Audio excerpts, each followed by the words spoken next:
They told me I wouldn't make it through the first day, but what they didn't know was I had a plan. A plan that would not only make me the best pilot they had ever seen, but also shut them all up forever. It was going to be epic. It all started when I arrived at the camp, confident and ready to prove myself. The instructors there, all elite male pilots, couldn't help but sneer at my presence. They looked at me like I was some kind of animal in a zoo, like I didn't belong.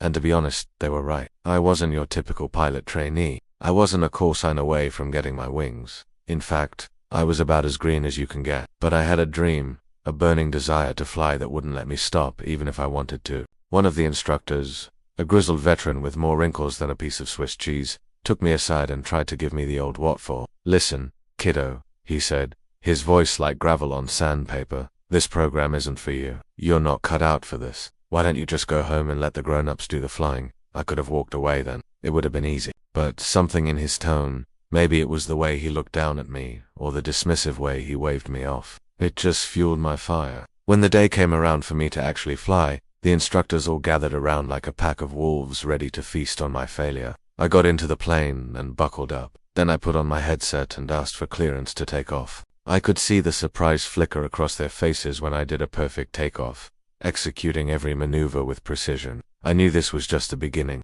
I had shown them I belonged in the sky, but what I did next would really make them eat their words. After I landed, I felt their eyes boring into me as I climbed out of the cockpit. They were probably wondering how on earth I managed to do well in that plane, but they would soon find out I had a trick up my sleeve. "All right, rookie," the head instructor said, his face like thunder. "You did better than I expected, but that doesn't mean you're in the clear. We're gonna put you in the most advanced jet we have. If you can land an if you can't, you're out." I knew I had him where I wanted him. This was my chance to prove myself. As I approached the F-22, I could feel their gazes upon me, weighing my every move. I ran my hand along the sleek lines of the jet, feeling its power thrumming beneath my fingertips. This was it. This was my moment.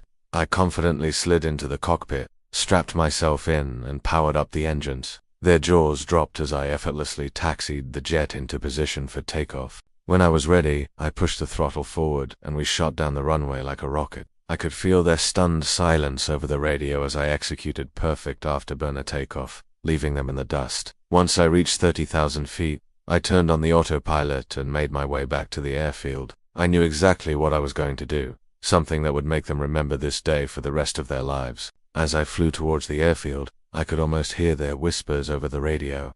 Did she just take the lead? Is she really coming back? Well, they were in for a show. I lined up with the runway and started my approach, ignoring the surprised voices crackling over the radio.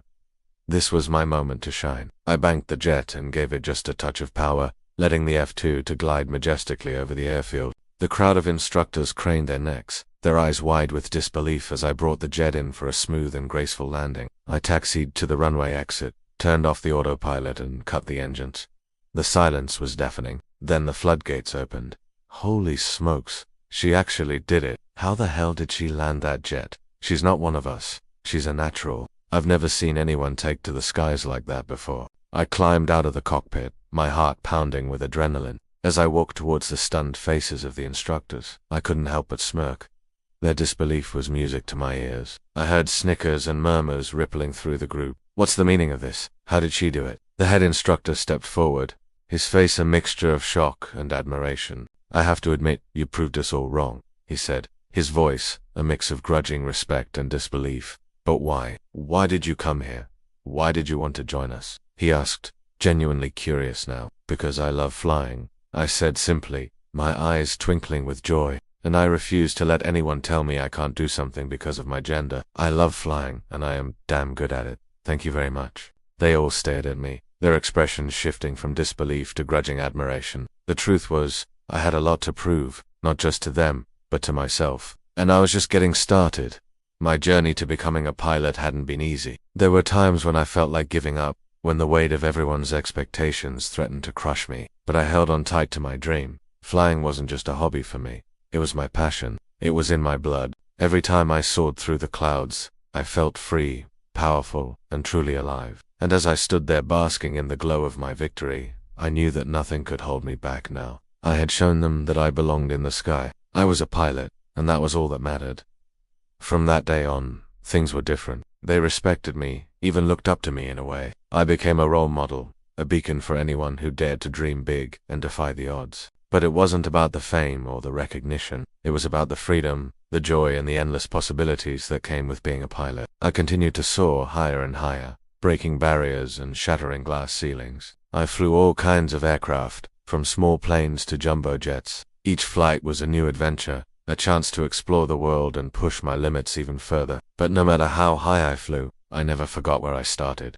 I remembered the naysayers, the doubters, and the skeptics. I used their negativity as fuel, driving me to succeed against all odds. My story became an inspiration, a testament to the power of dreams and the importance of staying true to yourself. So if you ever feel like giving up, if you ever feel like the world is against you, just remember my story. Hold on to your dreams, embrace the negativity, and prove them wrong. You have the power to achieve anything you set your mind to. You just need to believe in yourself and never, ever quit. The wind beneath my wings, the roar of the engines, and the endless expanse of the sky above. These were the things that made me feel truly alive. And I knew that no matter what challenges lay ahead, I was ready to face them head on. With a deep breath and a steady hand, I gripped the controls and soared into the unknown. The sky was the limit, and I had the wings to reach it.